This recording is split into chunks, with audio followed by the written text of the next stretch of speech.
This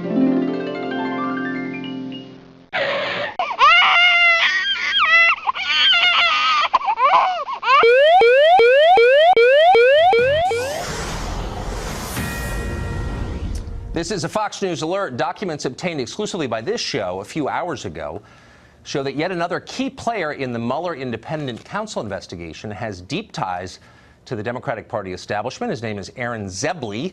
He is described in media reports as Mueller's right-hand man. Back in 2015, Zebley was a lawyer in private practice, and he represented Hillary Clinton IT staffer Justin Cooper. Cooper is the one who, personally put in the Secretary of State's private illegal server in her Chappaqua home. Congressional investigators sought to meet with Cooper, but they were stonewalled again and again by Zebley. Documents that we obtained today show the frustration of the Senate Homeland Security and Government Affairs Committee in trying to get to Mr. Cooper because, and we're quoting now, Mr. Zebley telephoned Homeland Security Committee staff to inform them that Cooper had chosen to cancel the interview. In a letter to Cooper, congressional investigators complained that, quote, "We are troubled by your attorney," referring to Zebley, "his complete refusal to engage the committee in a discussion about how to further assuage your concerns." Take that in for a minute. A lawyer who played a defense role in the federal investigation into Hillary Clinton is now playing an offensive role in the federal investigation into President Trump. This is not the first time the Mueller probe has been dogged by questions of partisanship. FBI official Peter Strzok, we've been telling you about all week, was removed from that probe, demoted to the HR office over at the FBI, following the discovery of anti-Trump text messages and pro-Hillary text messages he had sent to his mistress, also an FBI employee. The investigative team over there includes the Mueller team, Kyle Freeney, he's an Obama donor, and Jeannie Rhee, who once represented the Clinton Foundation.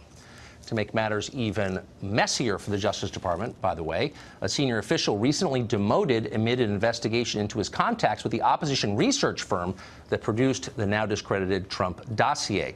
Initially, Justice Department officials would not provide the reason for the official's demotion, but details were later turned over by Congressman Devin Nunes, who found the official had met with Christopher Steele, the former British spy and author of the dossier, back during the last campaign. Boy, it's a lot to digest. All of it comes as FBI Director Chris Wray was grilled by Congress this afternoon. Take a look at part of that. I'd ask you again, surely you've examined the definition and the distinction between extreme carelessness and also extreme carelessness and the gross negligence that's within the statute. You really going to tell us today that you don't have an opinion on that distinction? Gross negligence is the language in the statute, I believe. But I believe also that almost anybody who grabbed a thesaurus would say that gross negligence and extremely careless are pretty darn close to each other. So if they're close to each other, then why change it? That's the question Steve King might have been getting to. Congressman Steve King of Iowa joins us on the set tonight. Congressman, thanks for coming on. Thanks for having me, Tucker. So before I ask you about your hearing today, this news that Aaron Zebley, who is working with former Director Mueller, head of this investigation, once was the personal lawyer of Hillary Clinton's IT guy and blocked him from coming to Congress.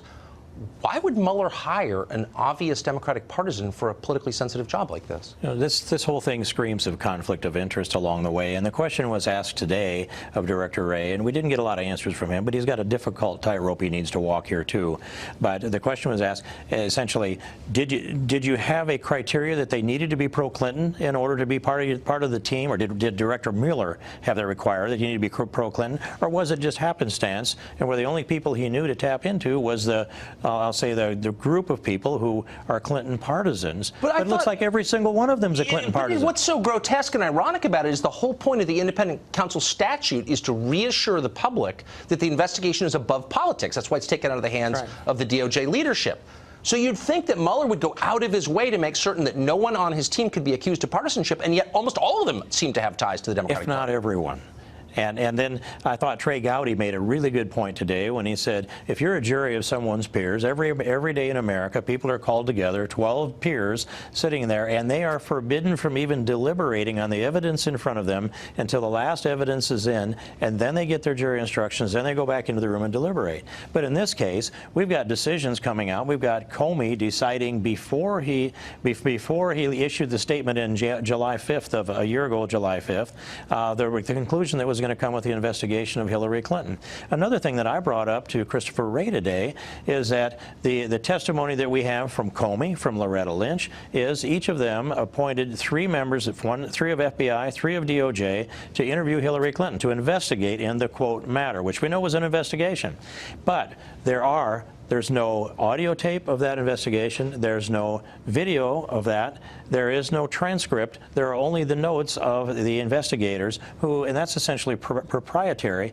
So the advice that Comey gave was not based upon any text of anything or any evidence of anything. It was just the briefing of the 3 agents that he'd appointed. Let me just bottom line it. Would any normal American, you or me, have been treated in this way by the FBI?